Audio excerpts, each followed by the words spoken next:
I've lived in Rochester for about, it'll be 18 years this summer, which is the longest I've lived anywhere. But before I lived here, I lived in Washington, D.C. And while I was there, I had a whole host of some full-time jobs, but I did a whole bunch of different things. And one of the jobs I had, I worked for a nonprofit organization, and we were the national office of a student group, so we had chapters all over the country. And we would have these, two conventions every year. And at one of the conventions we had people from all over the country come in, and this guy came in and his name was Christian, which is ironic in its own way, but anyway. Christian came in and he and I met during this whole thing. I was helping run stuff, and in the same way, a lot of these stories, it was like, shoo. Like, oh yeah. And we totally were into each other, and he was only in for the conference for like 3 days or 4 days, and we were like, oh, we were in love. And so he lived in San Francisco, and I was living in Washington, D.C. Well, then we had a second convention. We met again at that convention, and then we were more in love. And it was great. My dad at the time had worked for the airlines, so I was able to fly around for next to nothing. So we had this San Francisco, Washington, D.C. romance thing going on, and long phone calls and all this stuff, and we were in love. So we decided that he was an architecture student in San Francisco, and we decided, because we were in love, that he was going to finish up his semester and he was going to drive out to Washington, D.C. from San Francisco. We were going to live together in my little studio apartment in Washington, D.C. And then at the end of the summer, we were going to drive back to San Francisco together to live in his beautiful apartment down by the Opera House, and it would just be lovely and life was perfect. So that was the plan.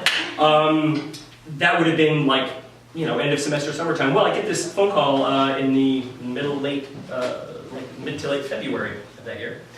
And it's Christian. I'm like, hey, what's going on? He goes, I'm on my way. What do you mean? He's like, I have, my dad gave me a car and I packed my stuff up and I'm coming out now. I decided to drop out of the semester and I'm gonna come out. I want to be with you now. So I was all like, oh my God, this is so great. And at the time I was working, I had left the job where I met him, I lost that job. And I was working at a bunch of other small things, and one of my main jobs was at a health food store, because that's what you do. And I should mention that while we were dating, I've been a vegetarian now for like 20, almost 25 years, and he was vegetarian, but he was also vegan. And so, of course, Christian also did not drink, so I stopped drinking. Now, two of my favorite things on the planet are like a good bottle of wine and some cheese. I mean, you ever have cheese you don't want? You hand it around here, down with my cheese. So anyway, I said this to so I'm living this life and we're like all super healthy and all this stuff. He moves out, he moves into my apartment. We're in this little 550 square foot studio apartment, which was really an awesome apartment. And I was like, wow, so I'm doing my part-time jobs and you're gonna get a job and we're gonna live together and be a happy gay couple and we'll be guppies in San Francisco. It's great. Yeah. And then Christian just sort of like really was getting into like hanging out in DC. And he was really digging getting to see the architecture and walking around a lot. And I'd find this out after I worked all day at the health food store and I'd come home and be like, hey, what did you do today? And he's like, oh man, I saw the greatest architecture. And like, get a job, man. This goes on for a few weeks, and we're doing okay. Things actually seem to be rolling along pretty okay. So one day, I'm at the, and there's really, just like general tension, you move in with each other, you have never lived together, little stuff, but it was all pretty cool.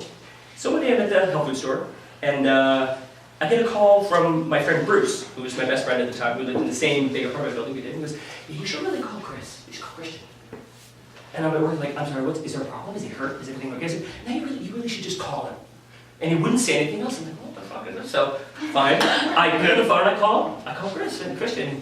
He's like, hey, what's going on? I'm like, nothing, I'm just checking in, nothing, I call in and see what's going on. Nothing. Like, okay, everything cool with you? Yeah, everything's cool. What are you doing? Oh, it was a beautiful day. He's like, oh, I've just been up on the roof, kind of like getting some sun. It's nice and good. So, he says, so what time do you think you'll be home? And I'm like, well, I'll be done at 5. I'll grab a few things at the store, I'll walk home, I should be back by 5:30. So do we need anything from the store? Should I bring anything home? No, we're good. No food at all, we're good. No, you're good. You might want to bring home some fruit for breakfast. Okay, I'll do that, great. Okay. So I finish my day, I'm like, I'm gonna go home, it'll be great. Finish work, go on home, I walk home, I come to my apartment, I open the door and I walk in and I notice as I'm standing there, I'm looking around, I'm like, something is weird.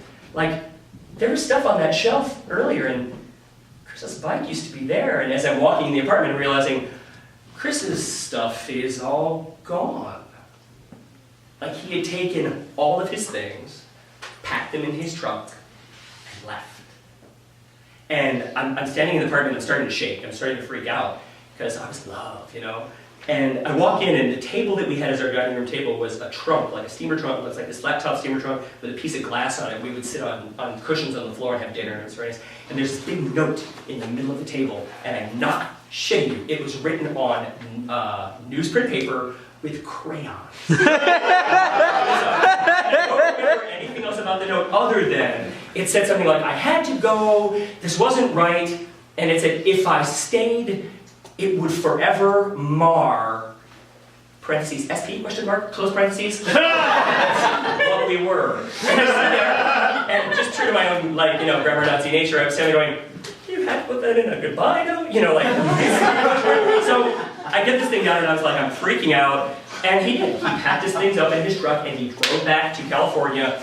And the kicker about this part of the story is, when I came home, I was expecting maybe a welcome home thing because it was my birthday. Oh, no. But this is not the triumph. The triumph part is, but thank you for that, because I felt the same way. The triumph part was my reaction to that, where I was living in DC. I lived at the top of this hill, 16th Street, this big apartment building, and down at the bottom of the hill was this little shopping area, and there was this little store called Prego Secondo.